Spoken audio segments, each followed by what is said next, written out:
one of the things that Colin, I think, is going to be able to encapsulate and call back to is we've talked about presenting and getting the business buy-in and talking to executives. So Colin's going to be able to pull from his experience doing consulting work, look at maturity of programs and how you do that.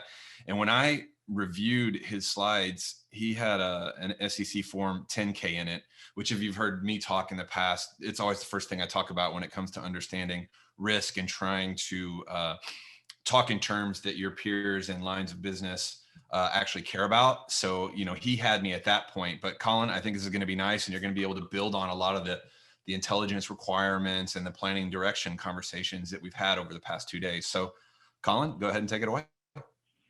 Perfect. Thanks, Rick. And good day, TV land, as the saying goes. Guten Tag, buenos dias, bonjour, for those joining internationally. Definitely nice to be part of the global community, no question there. I'm excited to share my work. The colleagues and I have been working on for quite some time. Before we start, like Rick mentioned, I want to thank for those that have come before me, Brian, Hack Your Stakeholders, Selena, Threat Intelligence for Everyone yesterday, as well as Christian and Chris on the 6 challenges and their solutions. And of course, Christopher is going to end us for the day with, will they read my reports? So very aligns well with what we're talking about here. Ensuring intelligence is their desired value is critical, right? So let me walk through the overview of my session first. See if I have slide control. Yeah, there we go. So first, I'm going to start with an introduction. Take a few minutes to talk about my background, my experience in this field. Then let's talk about how executives learn. We're going to increase the IQ of executives. I know sometimes a challenge. We need to understand them better. Let's spend a few minutes on cyber risk quantification, what it is. Take that rabbit hole of what risk management is doing to place a value on risk. We can learn a lot from that. Then let's peel behind the curtain. Let's walk through what I call threat quantification, being able to put numbers and be able to plot out some of the different things we're tracking, and ultimately create a visual story from that perspective that we can have a conversation as well as executives can quickly connect with. And then finally, 4 steps that you can use on your journey in 8 weeks. So let's roll here. There, little too click happy from that perspective. Again, my name is Colin Connor. I'm a global threat intelligence analyst at IBM. I've been doing this for quite some time. People ask me how I got started in cybersecurity. I did.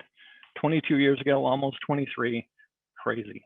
I graduated with majors in genetics and computer science. I didn't want to code all day. I didn't want to be cooped up in a lab all day. So what did I do? Pivoted to cybersecurity. In those 22 years, I've spent just a handful of time at different companies, but definitely varied environments.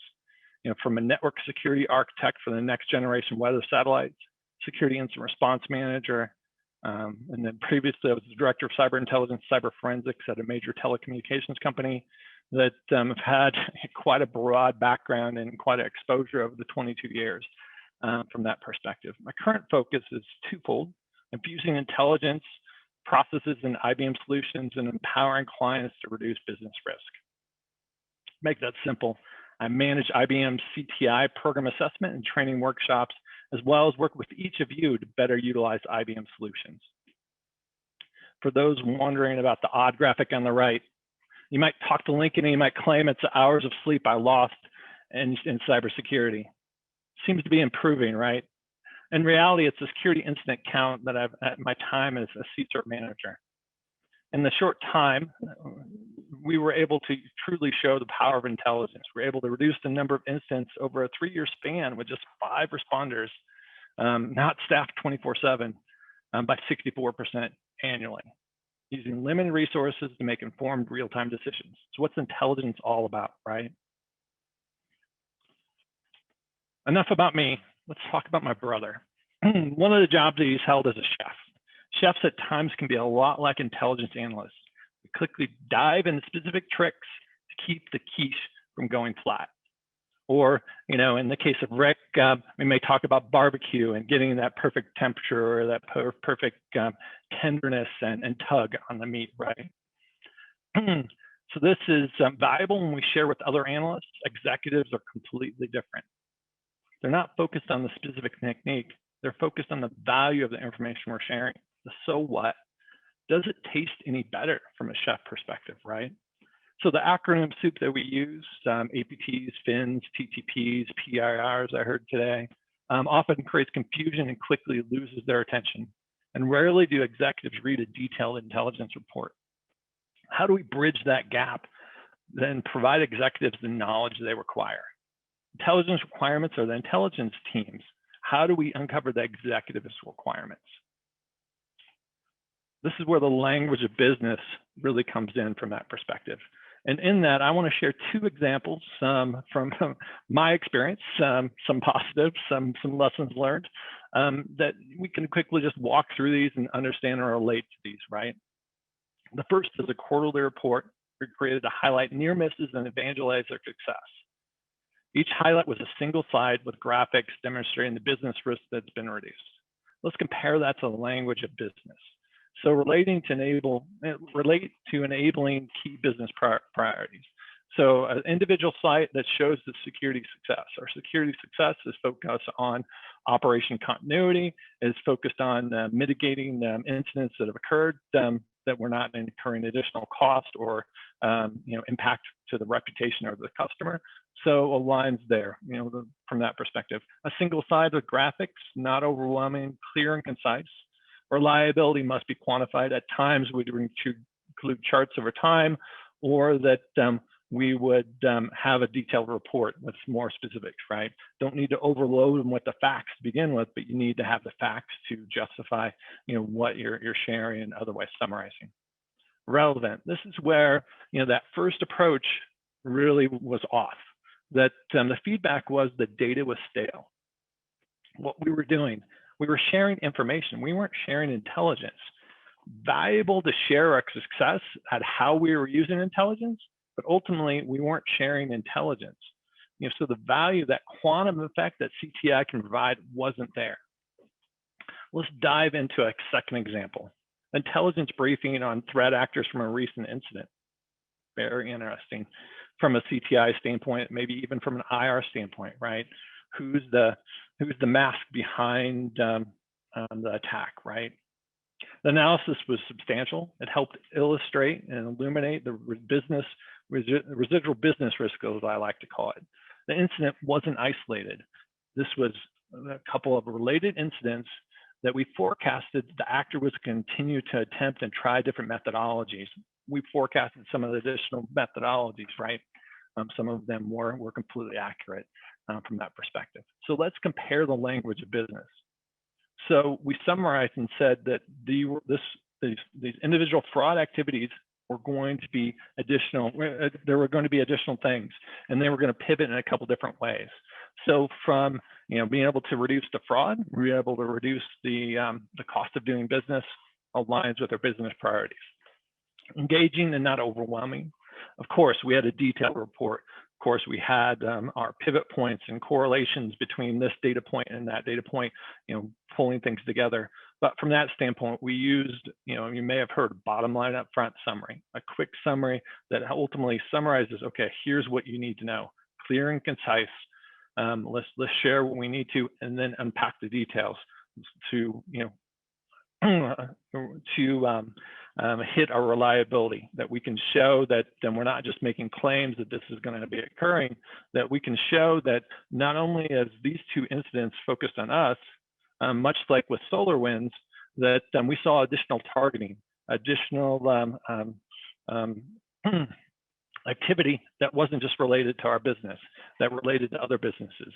So we definitely clearly saw that this was going to be. So relevant, right? So not only did we provide a briefing that said, here's what's happened and here's the information we gathered, we made a forecast. What I like to say is my 3 Ps. We predicted more from weather forecasting that this was going to be continue ongoing. And here's some preventative steps that we need to take to keep this from happening, as well as here's some proactive steps. We expect they're going to try this technique and that technique. Let's proactively set up some additional monitoring that we can detect that. So from that perspective, we had success. We discovered a business risk. In this case, a fraud, the bottom line of revenue. that was being impacted that we could make a positive impact on. So how do we continue to understand key business risks? And this is where Rick stole a bit of my thunder. I'll have to talk to him later, but it's all good from that perspective. So how do executives learn? Fortunately, with Fortune my slides are crazy today. Fortunately, with publicly traded companies, they already communicate risk. They provide annual reports as well as documents to SEC. In this case, 10K filing. There's also 8K filings on some breaches. I know some of those were observed with SolarWinds as well, for example. So valuable insights right there. Let's use IBM as an example. My current company that I went out and grabbed their annual report, looked at their actual annual report. The risks were really hard to determine. So then I pivoted to the 10K and I found 25 risk factors right away, section 1B 1B.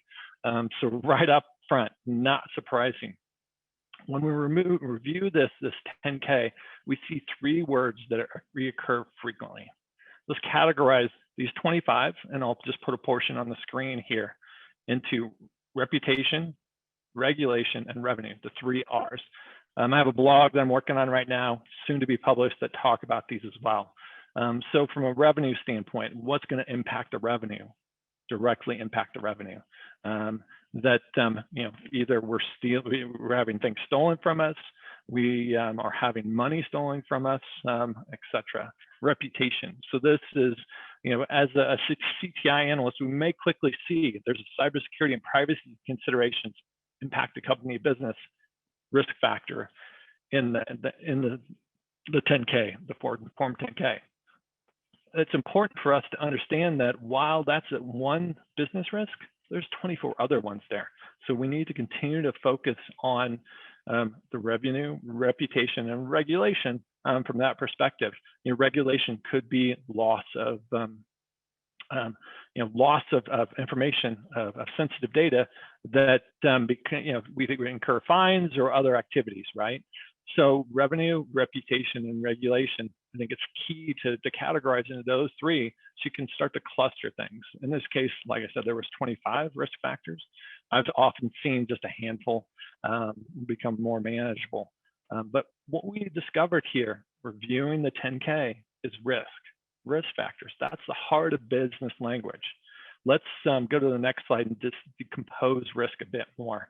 Because I think when I've sat in various meetings over the years, and when I've asked people what their risk is, it's often different. So let's do a little level set from that perspective. So the risk relationship. Risk itself is exposure to consequence, loss. We can calculate it in CTI terms as likelihood and impact. There's a couple other different formulas that we'll use different terms, but basically it's the opportunity that it's going to occur and then the impact if it does occur. A simple formula. Threat is not a risk, is not a vulnerability, it's the consequence to loss. It's the entity, that person, that group behind the mask, behind the activity. In nature, you could even say that Mother Nature is a threat at times with storms from an operations standpoint. It may not have the intent and capability, but it has the ability to use that capability. And that's really where the difference is, that from an intent capability, they have an intent to cause harm and the capability to cause harm. If neither is present, they're not a threat. If both are present, in some form they're a threat, and whether it's a large enough threat or not, we can determine where they want to track those. Vulnerability, that's that path to consequence. It's that opportunity that the threat can use to cause that impact, the impact on our assets and the bypassing of our controls from that perspective. So now we've dug into risk a bit more.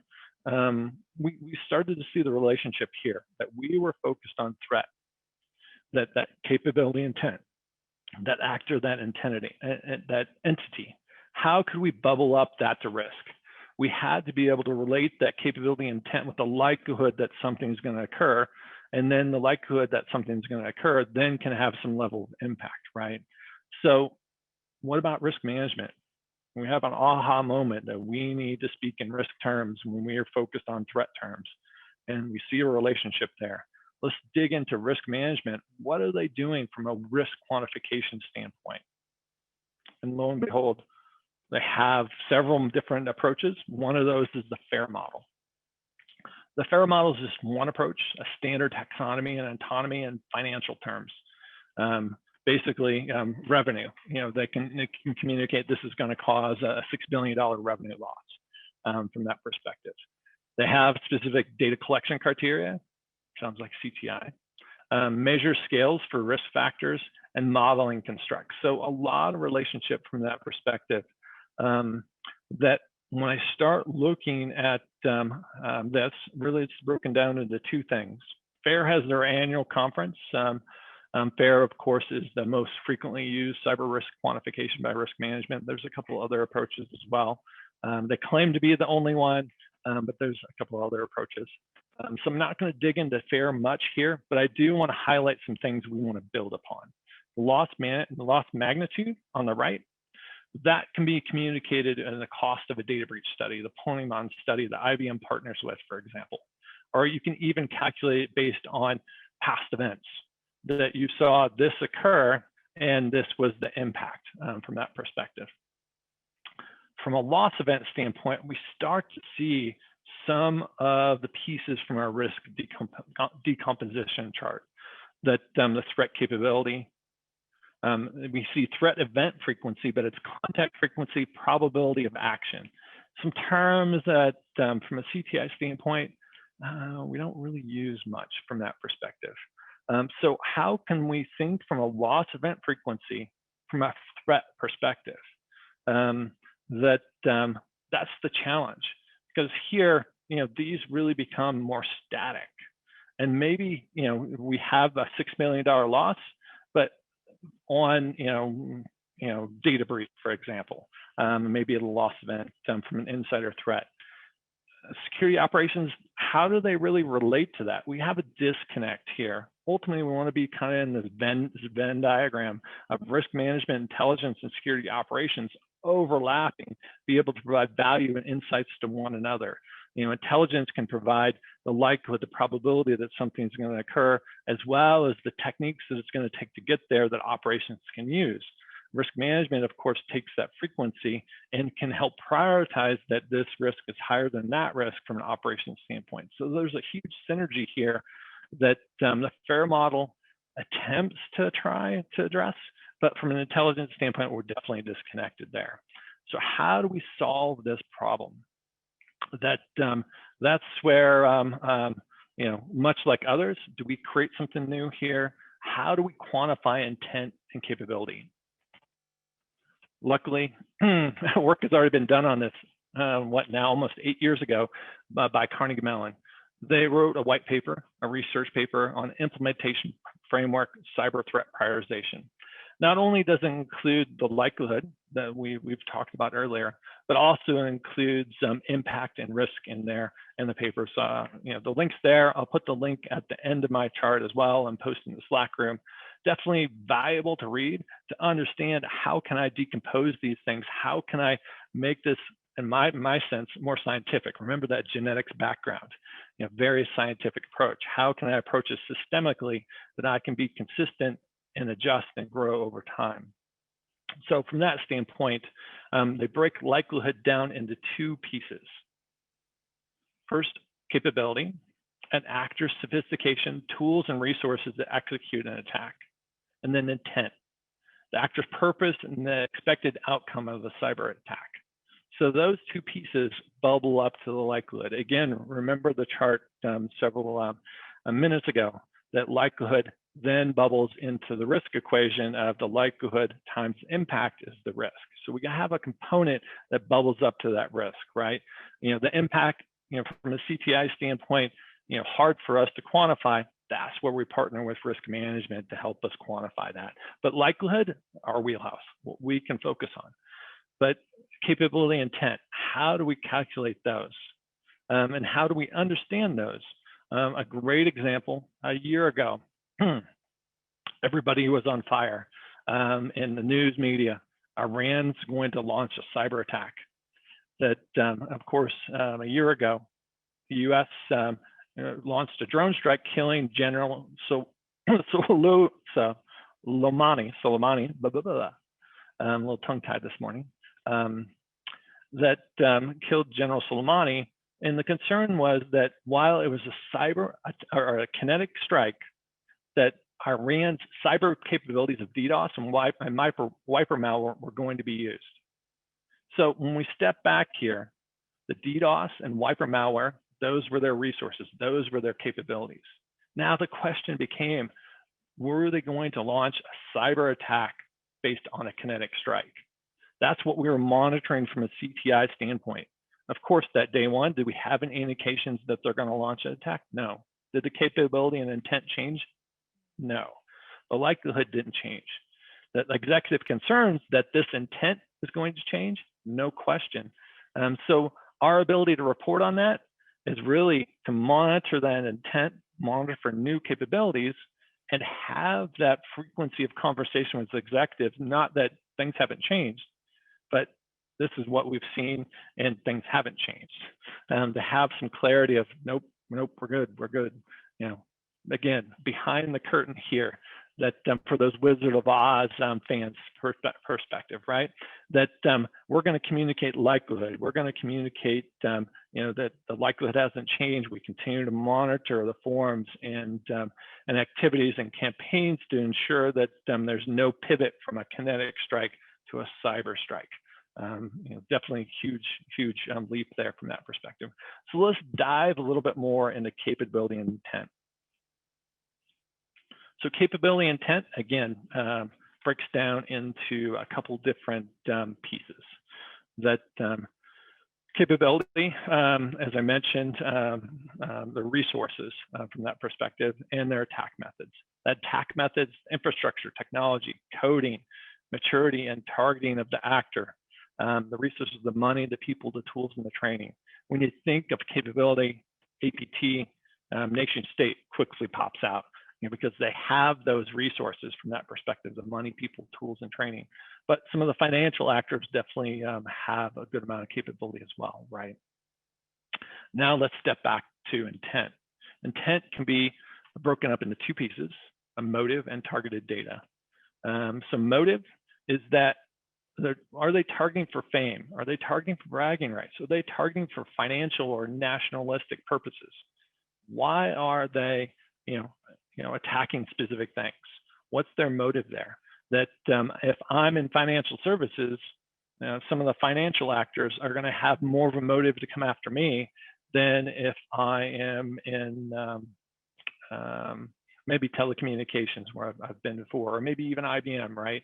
From that perspective, their motive may not be directed at me. Sure, I could be a middleman for their motives. We've seen that in the past, but that helps me understand from their intent standpoint, their likelihood, again, is where we're trying to get, that they're going to, you know, cause some impact from that perspective. So from an intent standpoint, there's also targeting data. Do we have data that they're interested in? Maybe it's the PII, research and development. Maybe it's espionage campaign or infrastructure that they're concerned again, the middleman, right?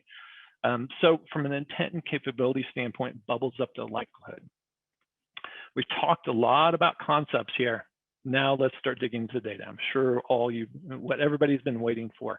So let's pick a few actors, apply this method using a 5-point scale to each of these 4 different subcategories.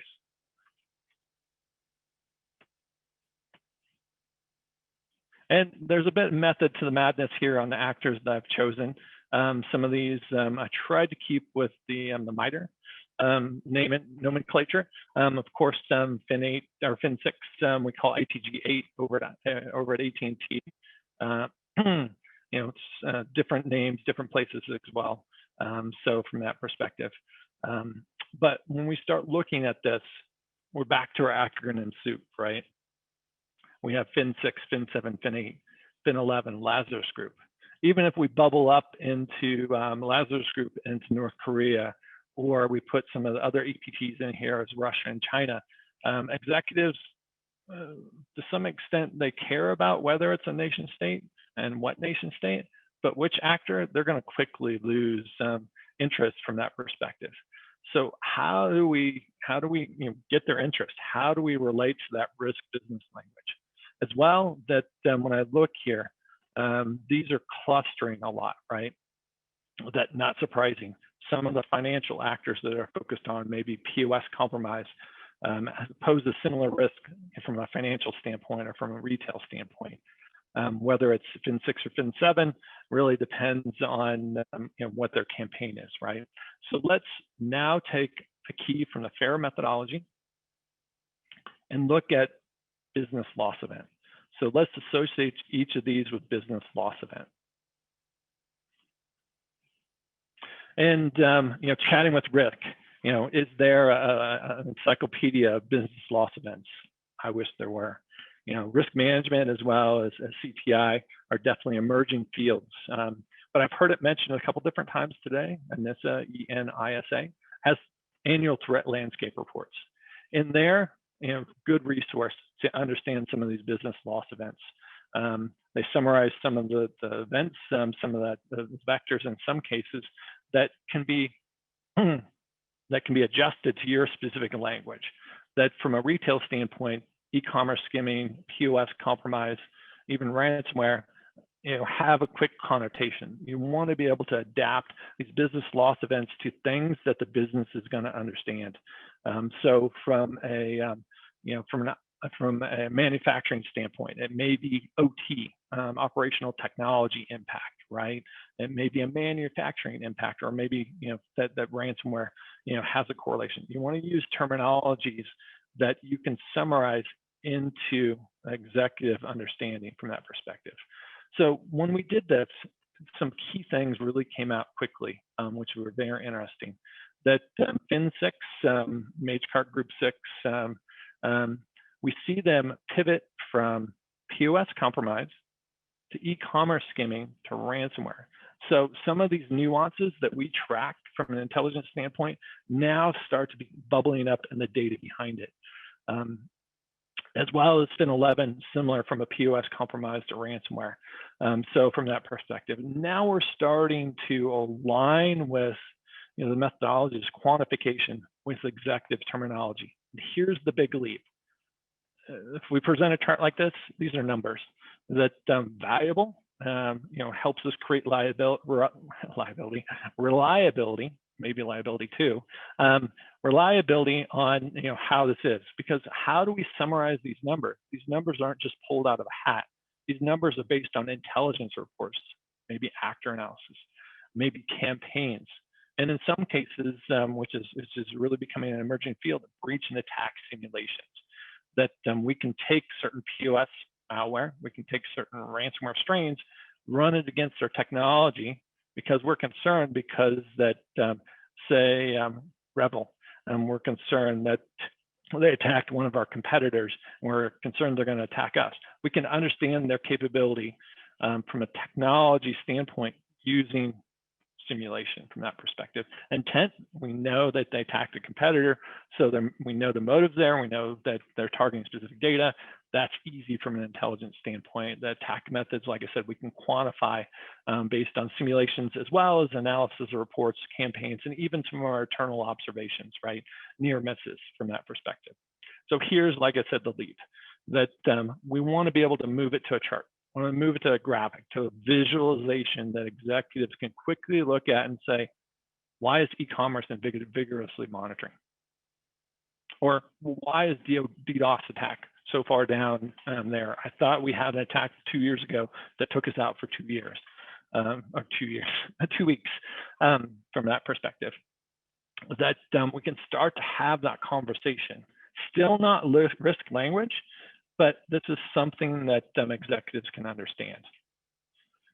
But let's start to add some more categorization. Let's start to add some of the color from an intelligence standpoint. We can start to add graphics based on state sponsor, criminal groups, hacker groups, extremist groups. So the information's there. We're not overly expanding upon it, but now we can say that e-commerce skimming is a criminal group that's focused on financial motives. that this is very retail focused in this case. So, the DDoS attack, that typically hacker groups, right? That they may be have a financial motive, but they're maintaining the infrastructure that somebody may use, for example. Now let's pull back into risk from that perspective. That so we have not only the business loss event, we have threat categorization that we can further clarify and have that conversation. But now let's start to pull in risk. Where's the risk from a business standpoint? Is this going to be a mission impact, disruption to our business functions, that we're not going to be able to provide services to our customers if this happens? That the health and safety, in some cases, ICS is a good example right there. There's some health and safety issues at times, right? Operational, disruption of management functions. Our business is still going to function, but maybe our IT infrastructure is down and we have to go through paper functions, or our call center agents have to switch to a different methodology. Reputation, again, that reputation, the goodwill of our company, and then of course financial, both physical assets and financial resources. So now here's the visual story, right? So now we can talk about e-commerce. That's a reputational and financial aspect or risk categorization focused on criminal groups. That as well, that we start comparing these over time. We can say we can talk about the rise of ransomware focused on excuse me, on healthcare, for example, or maybe even focused on some of the local governments from that perspective. We can talk about, we recently had a blog on IBM on the POS. The POS is really, from our engagement standpoint, POS compromise is decreasing. Why? Because e-commerce skimming, is an easy methodology to gain much more access and easier to maintain. Credential stuffing, hacktivists, and DDoS attacks. Again, these are terms, business loss event descriptions that we can put together, have a conversation, and be able to talk, from a quarterly basis and monthly basis of, okay, we've determined that POS, their intent is now over here from passively monitored from that perspective, and we can discuss why it's shifted there. Or e-commerce, that we continue to see some of these major cart groups continue to grow. They're up to 12 different groups now. From that perspective, we see the intent continue to grow because more groups see this as a methodology from that perspective. I have just a couple minutes left here, so let me finish up with my conclusion here. 4 simple steps, like I said, 8 weeks. I run the CTI program assessment at IBM, one of those businesses. And so I wanted to relate from a CTI maturity standpoint, how we got here and how you can get here in just 8 weeks, right? First is understand how intelligence is being used. Who's going to be, you need somebody to have the owner that's going to take that baton and say, this is how intelligence is going to be used. I'm going to understand the risks, whether it's an annual report, the 10K, 8K, whatever methodology you use to gather those risk factors. Let's gather those risk factors to understand why this is important to the business. Then let's understand the goals. What are we trying to achieve here? Are we trying to increase incident response efficiency? Are we trying to educate executives on those things that we need to proactively plan for? Let's identify those goals, gain the consumer feedback on, hey, is this a goal that's valuable to you? And then use research and prior approaches. Don't try to recreate the wheel. Barris, I think, was a great example earlier today, right? Be able to use those existing frameworks, existing approaches, and grow from there. Adapt as needed. Don't feel constrained by those, but make the specific tweaks that you need to be successful. And again, start simple, learn as you go, enhance on that success, create a sample, obtain feedback. Create a sample, obtain feedback. Continue that loop until you really have gained the value and the maturity you're looking to achieve. That's my talk today. Again, Colin Connor, IBM Security, X-Force Threat Intelligence. More about X-Force on IBM Biz/X-Force, as well as I've not been paying attention to Q&A, so I know some of those will migrate.